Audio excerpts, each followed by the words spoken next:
Isang mapagpalang araw sa inyo mga ka-disciple. Purihin po ang ating Panginoon. Discipleship Series, Bible Basic Seminar number 7. Ito po yung faith o pananampalataya.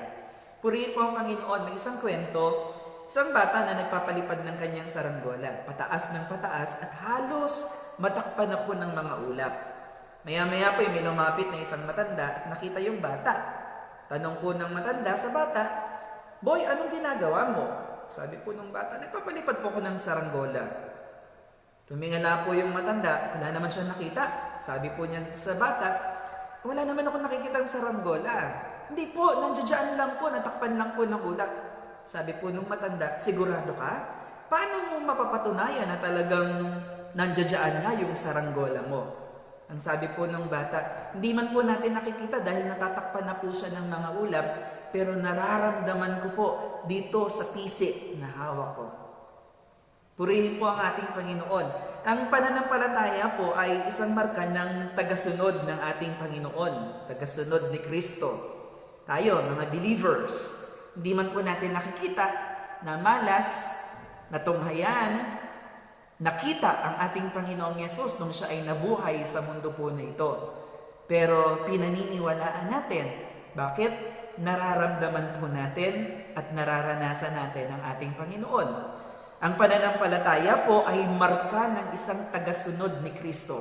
Na kung ikaw ay tunay na tagasunod ni Kristo, dapat meron kang faith, may paniniwala ka, may pananampalataya ka sa ating Panginoon at sa Kanyang salita. Ito ay labis at buong pusong pagtitiwala natin sa ating Panginoon. Sabi po ng Hebreo 11 verse 1, ngayon ang pananampalataya ay ang katiyakan ng mga bagay na inaasahan at paninindigan sa mga bagay na hindi nakikita. Hindi natin nakikita yung saranggola pero alam natin, alam ng bata na nandoon sa langit, nararamdaman niya sa tali. Hindi natin nakikita ang Diyos, hindi natin natunghayan, hindi natin namalas ang buhay ng ating Panginoong Yesus. Pero nararamdaman natin sa ating puso, nararanasan natin ang ating Panginoon. Ano pong kahulugan ng pananampalataya? Una, ito po ay inyong pagsunod sa kung ano ang sabihin ng ating Panginoon. Sinasabi ng Panginoon mula sa Kanyang salita at bilang isang lingkod ng Diyos, bilang isang taong naniniwala sa salita ng Panginoon, susundin natin ang mga iniuutos, sinusunod natin ang mga sinasabi ng salita ng Panginoon. Ito ay ang pagkakaroon ng tiwala, kasiguraduhan, at kapanatagan sa Diyos at sa Kanyang sinasabi. Pinaniniwalaan natin, may assurance tayo, may kasiguraduhan, may confident tayo na alam natin na ang sinasabi ng ating Panginoon ay totoo, sinasabi ng Biblia ay totoo. At ito din po ay ang pagdepende natin sa kung ano ang Diyos, kung sino ang Panginoon, sa kung ano ang kakayahan ng Diyos, hindi sa ating kakayahan dahil limitado lang tayo sa harapan ng Panginoon. Sa buhay na ito, limitado lang ang lakas natin, ang talino natin, ang unawa natin, pero sa Diyos pinaniniwalaan natin na Siya ang may-ari ng lahat. Mula sa pagkakalikha sa daigdig hanggang sa kapanganakan ng Panginoong Yesus at pagliligtas ng ating Panginoong Yesus hanggang sa mga ngayon, sa ngayon na kumikilos ang Espiritu ng ating Panginoon, pinaniniwalaan natin ang lahat ng iyon. At higit sa lahat, ang pananampalataya ay nagmumula at may relasyon sa salita ng Panginoon. Nanggagaling sa salita ng Diyos na napapakinggan natin, sabi ng Romans 10 verse 17, ang pananampalataya ay nakakamit sa pamamagitan ng pakikinig ng salita ng Panginoon. Kaya nga po ang layunin ng ating discipleship series ay ang makapakinig po tayo ng salita ng ating Panginoon at matanggap natin yung kumpleto at hustong pananampalataya natin sa ating Panginoon. Kaya po, kailangan na magkaroon tayo ng lubusan na pananalig sa Diyos at pagtanggap ng salita ng ating Panginoon. Iyan ang pananampalataya. Bagamat di natin nakikita ang ating Diyos, hindi natin nasumpungan o namalas ang buhay ng Panginoong Yesus, pero sa puso natin, pinaniniwalaan natin na itong lahat ay totoo at may kasiguraduhan tayo sa puso natin na ang salita ng Diyos ay buhay na buhay sa ating puso. Ano po ang basihan natin, pinagbabasihan ng ating pananalig o ang pananampalataya natin? Ang basihan ng pagkakaroon ng pananampalataya sa Diyos ay nakabatay sa tatlong mahalagang katotohanan. Una, ang kalikasan ng ating Panginoon. Sino ang Diyos? Ano ang Diyos natin? Sinasabi ng salita ng Diyos sa Malakay 3 verse 6, Santiago 1:17, na ang Diyos natin ay Diyos na hindi nagbabago. Kahit kailan. Ang Diyos nung nilikha ang daigdig at ang Diyos ng lumang tipan, si Jesus at ang Diyos ng bagong tipan, ay Diyos pa rin natin hanggang sa ngayon. Kailanman hindi nagbabago ang ating Panginoon. Ang mapagmahal na Diyos na nagmahal sa mga lingkod ng Panginoon sa nababasa natin sa Biblia ay nananatiling Diyos na mapagmahal sa ating buhay hanggang ngayon. Hindi nagbabago ang kalikasan. Yan po yung kalikasan ng Panginoon. Pangalawa, ang Diyos po natin, isa sa mga kalikasan niya, hindi nabibigo. He never fails. Sa anumang pagtawag, hindi tayo bibiguin ng Panginoon. Sa anumang mga imposibleng bagay, hindi tayo bibiguin ng ating Panginoon, sapagkat ang Diyos na nagmahal sa atin at ang Diyos na tumawag at pumili sa atin ay Diyos na makapangyarihan at kailanman He will never fail us. Hindi tayo pababayaan ng ating Panginoon. Amen po. Pangatlo po, na kalikasan ng Panginoon. Ito po yung, actually, marami pang mga nature ng Panginoon. Pero ito yung mga pinakamahalaga eh. Ang salita ng Diyos, kailanman hindi bibiguin ng Diyos. Ang salita ng Panginoon, hindi nagbabago. At ang Diyos, sinasabi ng salita ng Panginoon sa aklat ng mga bilang, chapter 23, verse 19, ang Diyos po na sinasamba natin ay Diyos na hindi sinungaling. Kung kahit anuman ang kanyang tinuring, kung anuman ang kanyang itinuro sa salita ng ating Panginoon, ito po ay magkakaroon ng katuparan. Ang mga pangako ng Diyos ay pwede nating panghawakan. Bakit? Dahil ang Diyos natin ay kailanman hindi nagsisinungaling. Amen po. Kaya pupurihin ang ating Panginoon. Dahil sa kagandahan loob, dahil sa kalikasan, sa nature ng Panginoon, mapagkakatiwalaan natin at pwede nating ilagay sa Diyos ang ating pananalig at ang ating pananampalataya. Pangalawa po, ano po ang basihan ng pananampalataya natin? Yung ginawa ni Jesus na pagliligtas sa krus ng Kalbaryo. Ang pagliligtas ng ating Panginoong Jesus bilang tungkulin ni Jesus na siya ay bumaba sa mundo na ito. So nagkaroon ng katuparan ang lahat ng bagay. Naganap sa pamamagitan ng ating Panginoong Jesus ang pagliligtas, ang kaligtasan natin mula sa kasalanan, mula sa pagtalikod natin. Si Kristo ang pinagmumulan ng ating pananampalataya sa Diyos, na ang katotohanan ng kanyang kamatayan, ang katotohanan ng kanyang muling pagkabuhay, ito ang kaparaanan ng ating Panginoon upang maniwala tayo. Sabi nila, hindi naman eh. Nung namatay si Kristo, inilibing, pagkatapos ng 3 araw ay nabuhay na mag-uli. Ang sinasabi po ng iba ay ninakaw ang katawan ni Kristo para sabihin man ng mga disipulo na nabuhay na mag-uli ang ating Panginoong Yesus. Pero totoo lahat. Actually po, purihin ng Panginoon, last 2015, ako po ay nakasama sa Israel. At doon, mapapatunayan natin na talagang ang Panginoong Yesus ay nabuhay, ipinakita sa kasaysayan ng Israel. Napuntahan po namin kung saan lumakad si Yesus, yung pamumuhay ng ating Panginoong Yesus, yung ilang mga mahalagang mga lugar sa buhay ng Panginoong Yesus, hanggang sa libingan ng ating Panginoong Yesus, hanggang kung saan itinayo yung krus ng Kalbaryo. Lahat po ng iyon, lahat ng mga itinuturo sa Biblia ay mayroong lugar sa Israel. And I thank the Lord, naranasan ko pong makarating doon. Pero dahil sa mga lugar na iyon, nalubos ang pananalig at pananampalataya sa aking puso na talagang ang Diyos, si Jesus, ay tunay na Diyos.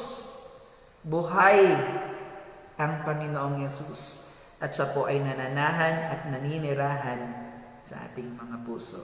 At kailangan natin talagang paniwalaan ang ating Panginoong Yesus.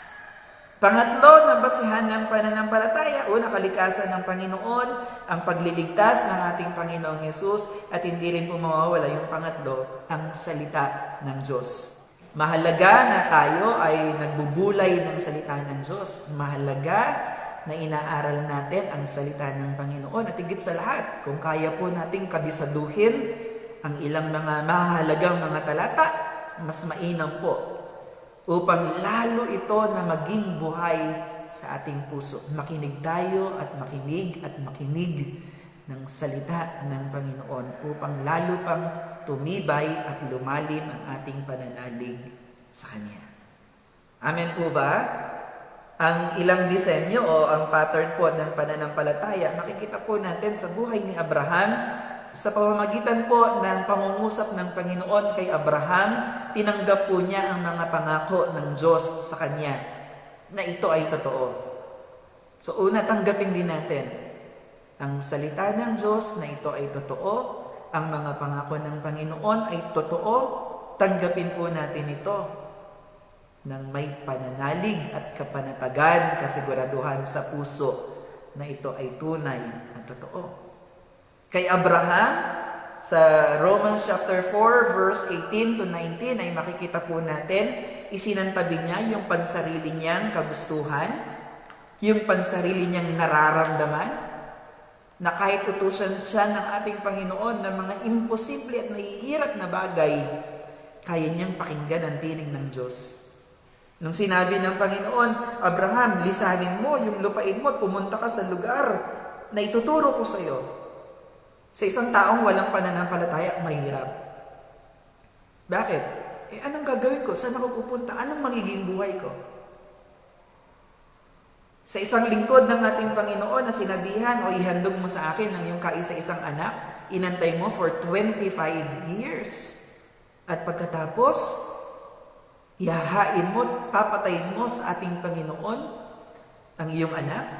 Mahirap sa isang taong walang pananalig sa Diyos. Pero kay Abraham, napakinggan niya ang tinig ng Panginoon at isinantabi niya yung kanyang pansarili at yung mga nararamdaman lamang at pinanghawakan niyang mabuti kung ano ang mga pangako ng ating Panginoon. Mga magulang, mga kapatid, marahil po may itinuturo ang Diyos sa atin sa kanyang salita. May mga bagay na pinapagawa ang Panginoon sa atin na mahirap. Isantabi natin yung pansarili nating kaisipan, pansarili nating nararamdaman, hindi nakabatay sa nakikita, kundi nakabatay sa kung sino ang Diyos, sa kung ano ang kayang gawin ng Panginoon, at sa kung ano ang sinasabi ng Panginoon sa atin. Ang Diyos ay kayang kumilos sa buhay natin. Ang Diyos ay may kayang gawin sa buhay natin kung lalo pa tayong mananalig at magtitiwala sa Kanya. Amen po. Paano po kumikilos ang pananampalataya? Ang pananampalataya po ay nanggagaling sa Panginoon at ang Diyos ang nagbibigay sa atin ng pananalig. Ang pananampalataya rin na ito ay galing sa salita ng Panginoon. Sinabi ko sa inyo kanina, kailangan nating makinig ng salita ng Diyos. Pero kikilos ng higit ang pananalig natin kung tayo ay susunod sa Diyos at sa kung ano man ang sinasabi ng ating Panginoon.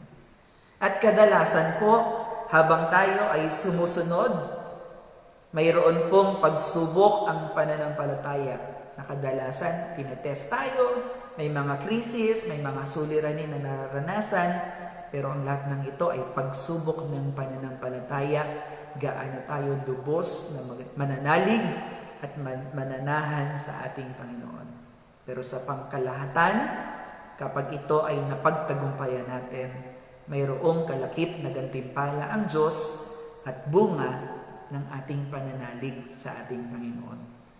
Ang biyaya at ang pagsunod natin sa Diyos, ang ating buhay na mapayapa at masagana sa pamamagitan ng salita ng ating Panginoon at ang buhay na walang hanggan na kaloob ng Panginoon, ito po ay makakamtan natin bunga ng ating pananalig at pagtitiwala sa ating Panginoon. Mga magulang, mga kapatid, kamusta po tayo?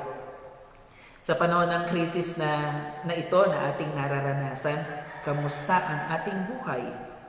Kamusta ang ating pananalig sa Diyos? Nakakapit pa rin po ba tayo sa Panginoon? Nakakapit pa rin po ba tayo sa salita ng Diyos? Pinananaligan pa rin ba natin ang ating Panginoon, si Jesus, at ang kanyang buhay at banal na salita?